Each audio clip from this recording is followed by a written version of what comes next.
Hi boys and girls, it's been a while since I've done a hair vid, so I thought I'd throw one in. At the moment I've been taking these manual oral minoxidil.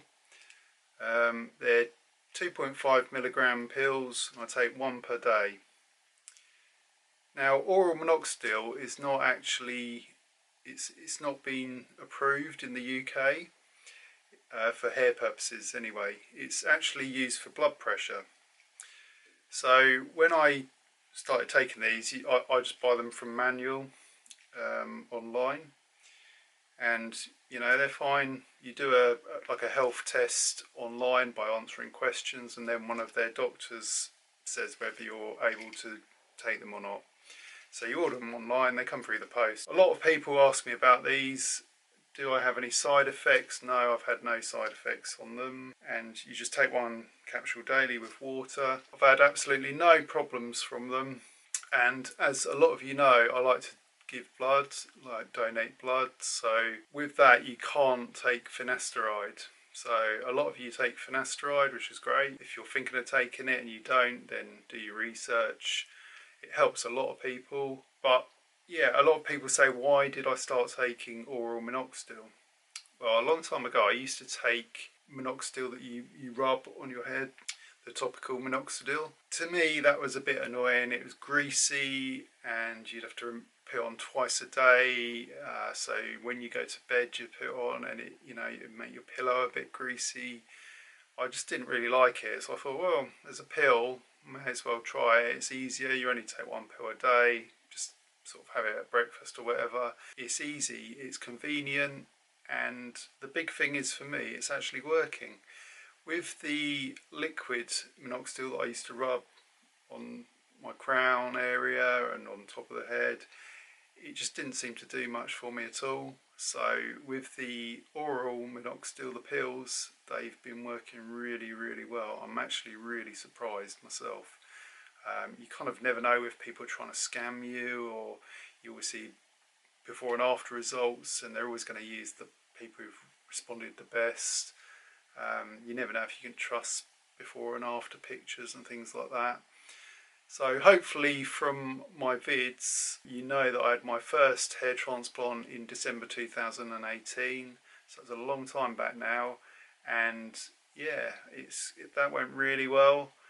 Then I went back for a second to add density to my crown area back there, which was great. It worked really well, and yeah, I was fine without taking oral minoxidil, but I thought, you know, if you can make it even more dense, or you can just improve the hair, then why not? So I took it and I started taking it, and it's the sort of thing you have to keep going and going and going. You can't just stop because you could lose any gains.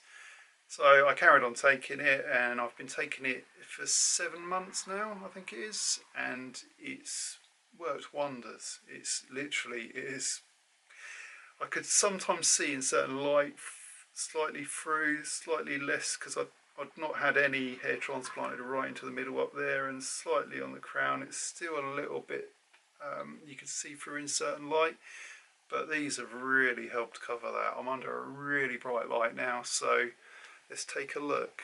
I've had my hair shaved pretty short. That's another question I get asked, is about the donor areas. Can you shave them? This was grade 1 and a short grade 1 as well. So anyway, let's go over the top. But yeah, I'm really pleased with that. As you can see, the donor areas, hopefully. So yeah, all good. Would I recommend? Yeah, I would. The oral minoxidil is really good. To complement a hair transplant, I think it works really well. A lot of people ask about the vitamins and everything. I still take biotin, saw palmetto, and like I've said before, I've never taken finasteride because I like donating blood and I can't donate blood if I take finasteride. These they do allow, because I gave blood recently, so I had to tell them about these, and I said to them they're actually called Loneten, the medical name for the blood pressure pills, and they looked into it and they said, yeah, you're fine, as long as you're not taking finasteride. As long as you're not taking these for blood pressure, you're taking them for your hair, they were fine. So that was good news. I was very pleased about that. So done roughly, I think, around 70 blood donations now. So I'm trying to get up to 100 to try and help people out. See in the mirror behind me, just had the hair cut a few weeks back, a grade 1 on the sides and back. Just left it long on top. So I think it's about grade 5 on top. It's grown a little bit since then. So that's about it really. I've had, you can see our teeth, those two bottom ones, they'd snapped a while, well, probably a few years ago, and I've had them fixed before, and they last a bit and then they kind of go. So I went to my dentist and he's done a really good job at building them up. So they kind of, it's just like filling, like a white filling that they put in. They kind of just add it on. It's just like a normal tooth now. It's brilliant.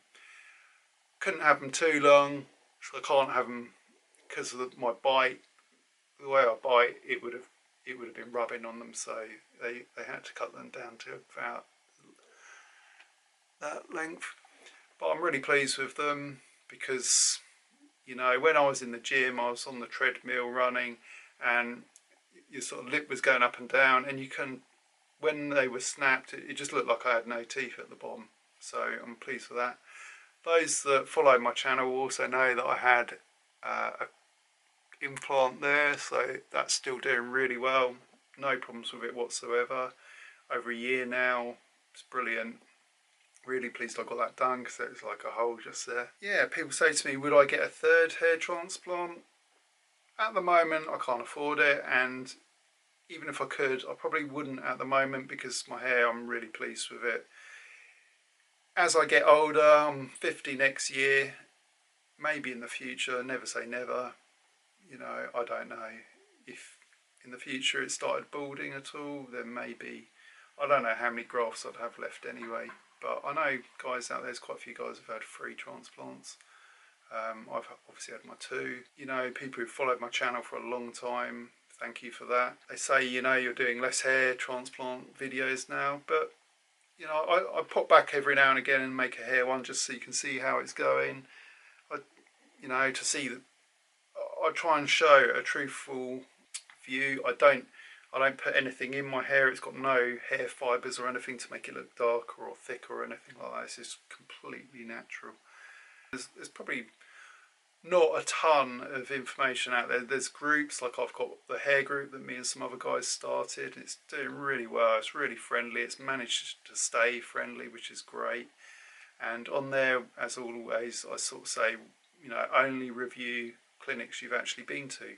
Don't sort of say about, oh, my mate's uncle went to this place and he didn't like it or did like it. You know, only review places you've been to. It keeps it really accurate then. And we've had a lot of good responses on the hair group. So if you want to join that, I'll leave a link below. But apart from that, yeah, there's probably not tons of people that do videos sort of this far into a hair transplant. My second one was a couple of years back, which was for the crown area. But the first one, if you remember, they used obviously hair from the sides and the back, the donor areas, but they also used beard hair from under there. That's another thing, you can see my beard's still fine. And then the second one, they just used hair from the sides and the back grafts. So it's all good. If you get any questions, leave them below. Join our hair group on Facebook. A lot of questions come up daily on there. If you want to search for a clinic, you can use the search function. There's so many different clinics people have been to on there, so you can see what their results are like. The thing with hair transplants though is a lot of people do just make one or a couple of vids when it's done, or just after, or for a year after. You don't get that many people that have sort of popped back every now and again to do another vid to show you how the progress is going, show you that it's not falling out. So that's why I pop back every now and again. A lot of people say your channel's got a lot of different stuff on it, you know, it's not just hair. Yeah, it's not. It's kind of, I didn't set out to be a hair transplant channel on YouTube, but I set out basically just to make videos of things that interested me. It used to be my drone and stuff like that. I've not flown that for years now though. And then sort of just anything that interests me really. And then I've started staying in a lot of hotels. I stay in tons of hotels, so I started filming those, and then there's like a whole different audience starting to watch the vids now. They like the hotels. They ask me to try and get to certain hotels to film. I spent a lot of time in Abu Dhabi in some of the really plush hotels out there. The ones in England, I do a lot of deals, I find, regarding hotels and that sort of thing. Travel, I love finding deals, so I'm quite good at that. And yeah, I spend a fair bit of money, and I also get a lot of points. The higher up you get in these hotel point schemes, the you know, they're literally throwing points at you. So I get a lot of free nights as well. I'm 50, like I said, next year. Got the tooth done, the two bottom teeth down there, hair. One thing I am noticing really, really badly is my eyes. Literally, I had laser surgery when I was 21, so I've had perfect eyesight for so long now. And they said you will need reading glasses when you get to your 40s. So I'm nearly 50, so I've done pretty well. But I do need reading glasses. I find it so hard to see my phone even, especially in low light conditions. So I've had to wear sort of reading glasses now. I still see things that are far away, but even that's probably not as crystal clear as it used to be. Any questions, leave a comment below. I'm still around. Those on the hair group, you know, I try and get on there as much as possible. I'm pretty busy a lot of the time, but yeah, hopefully, you know, it helps a lot of people. That was my aim from the very beginning, making videos to sort of try and help people so they can see, you know, what a hair transplant's like. When I first started out, when I had mine, it was kind of a bit of a taboo subject. Not many people liked talking about it. People didn't want to admit they were going to get a hair transplant. And I think, not just because my videos, of course, but I think in general, getting a hair transplant now, people are a lot less worried about talking about it, being open about it, talking to your work colleagues about it. And I've always been like that. I've always talked to everyone, you know, about a hair transplant. It's fine. You know, I've never been shy or shied away from it. I'm pleased that I've done it for myself. I should have probably got it done sooner. On our hair group as well, there's a lot of women getting hair transplants now, a lot.